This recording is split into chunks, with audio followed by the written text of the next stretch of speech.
Senhoras e senhores, prezados colegas, muito especialmente dignas autoridades, integrantes desta mesa, nós temos a satisfação de passar a palavra ao Dr. Albert Sabin para a sua conferência sobre imunizações.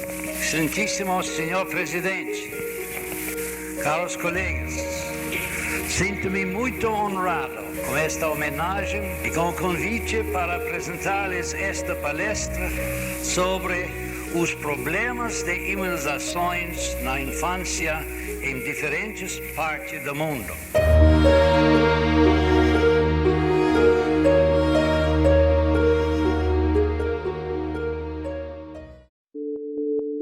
Então, aqui teve o congresso, né? E neste congresso quem estava era o Dr. Albert Sabin, e ele fez uma denúncia de que a forma como o governo vinha combatendo a poliomielite, a erradicação da poliomielite, não era a correta. Nesse congresso, Albert Sabin falou para um público de aproximadamente 600 médicos. Teve um que guardou muito bem aquele aviso, né, de que o governo não estava sendo eficaz no combate à doença.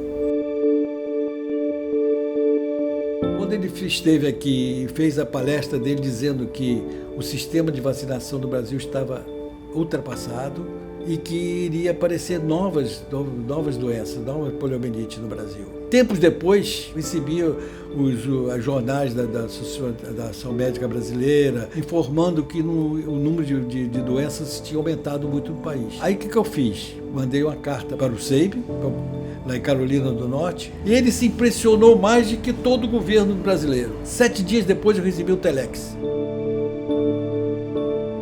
Deixo tudo que estou fazendo aqui e vou para o Brasil fazer a campanha. Uma semana depois, eu estava em Teresópolis e recebi um telefonema da Manchete, dizendo: Sabin está aqui. Ele veio a Niterói, recepcionado pela Associação Médica, e comunicamos ao governo. E aí começaram os jornais dizendo que tinha que se fazer uma coisa.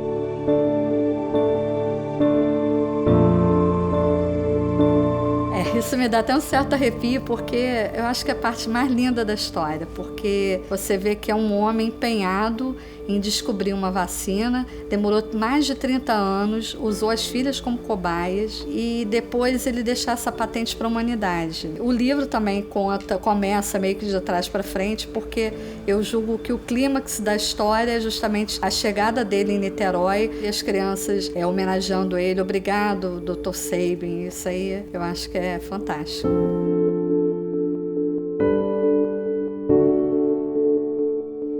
Eu sempre fui um guardador, um museleiro. Fui guardando fotografias, jornais, das pessoas que se destacavam dentro da vida médica e da associação médica dos grandes acontecimentos.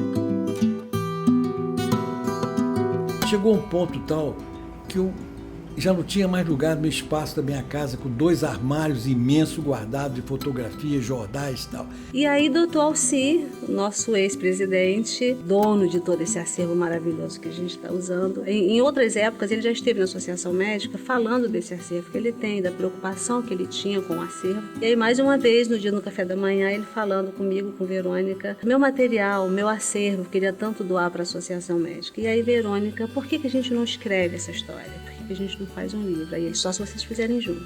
Esse é um trabalho feito a 6, 8, 10 mãos, né? Partiu do princípio que de todos nós, tanto eu quanto Maria, quanto o Dr. Alci, tínhamos uma paixão em contar a história e ficamos também empolgados com um acervo que o Dr. Alci tinha. E muito caprichoso em guardar, em conservar o material. Jornais que a gente sabe que ficam amarelados, estavam perfeitos. Então, esse trabalho ele tem realmente um trabalho de união, como o próprio poder do associativismo, né? Na verdade, o maior desafio do trabalho nesse projeto foi justamente o de lidar com as relações entre memória e história. A memória, ela se refere a um tempo passado, mas as narrativas construídas sobre a memória, elas estão muito vinculadas ao presente. Esse projeto, ele teve uma motivação muito forte no presente, que era o de resgatar um certo passado da instituição com o propósito de despertar alguns sentimentos, né, de identificação, de valorização,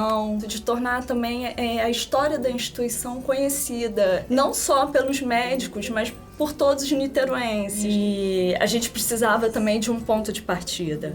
Então, onde começaria essa história da MF que se pretendia contar? Oficialmente, a MF tem 90 anos, sim, claro, né? Mas a gente, debruçada sobre a história, a gente percebeu que o embrião do associativismo vem lá de 1897, quando foi, né, determinada a criação da Sociedade de Medicina e Cirurgia de Niterói.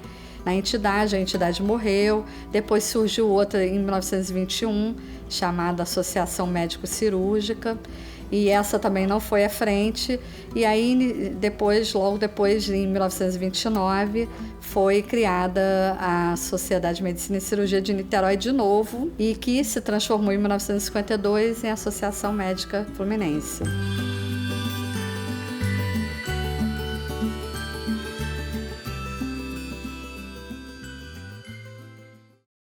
Quando recebemos a doação do terreno, em agosto de 1969, tinha um prazo de 1 ano. Caso não construíssemos em 1 ano, reverteria o patrimônio com todas as obras, tudo que tinha sido feito para o patrimônio do Estado. Esse foi o desafio e foi uma epopeia, porque nós conseguimos uma solidariedade, uma irmandade, uma fraternidade admirável.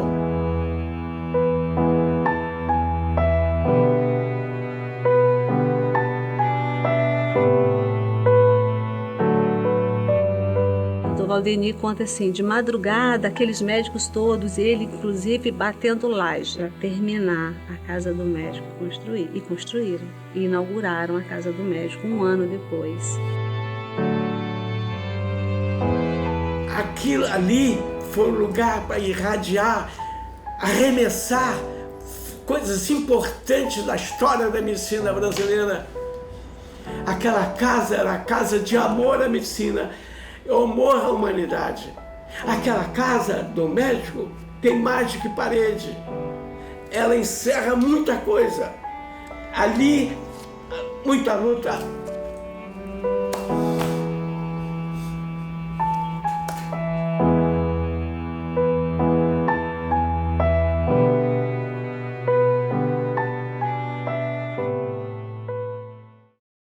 Aureliano Barcelos, que também é parte da nossa história, o Dr. Aureliano Barcelos, quando ele completou 100 anos, ele veio comemorar o aniversário dentro da MF.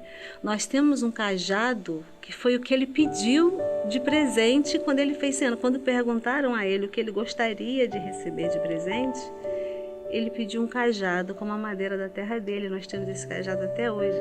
É um acervo da Associação Médica. Todos os presidentes, ao assumir, seguraria esse cajado e manteria esse cajado ao lado da sua cadeira na Associação Médica Fluminense, e é o que vem sendo feito até hoje. Representar a Casa do Médico hoje, para mim, eu considero isso foi uma honra. Eu nunca tinha pensado em exercer esse cargo, de atingir esse cargo, de estar com esse bastão na mão, essa responsabilidade de estar dirigindo a Casa do Médico em Niterói, Associação Médica Fluminense, berço de grandes e ilustres médicos. Muitos cientistas, importantes médicos do Brasil, inclusive, passaram por essa casa. Então, isso para mim é uma responsabilidade, mas também é uma honraria, uma honra que eu ganhei na vida. Eu sou nascida e criada em Niterói, sou niteroiense de paixão e sempre convivi com nomes que eu não sabia o grande valor que eles tinham para a nossa medicina em Niterói.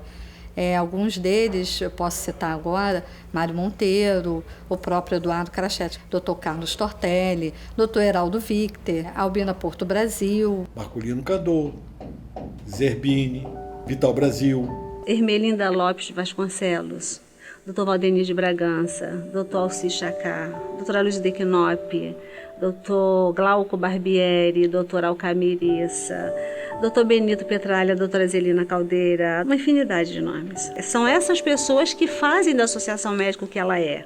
Tem uma frase também do Embaçaí que me tocou muito, que quando eu falo eu fico muito emocionada, que ele falava: sejamos unidos, sejamos amigos, sejamos irmãos. Amor e carinho.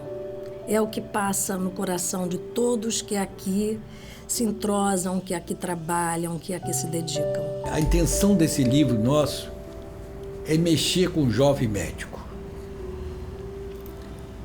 Tirar ele dessa situação que a gente vê da medicina no Brasil, que está abandonada.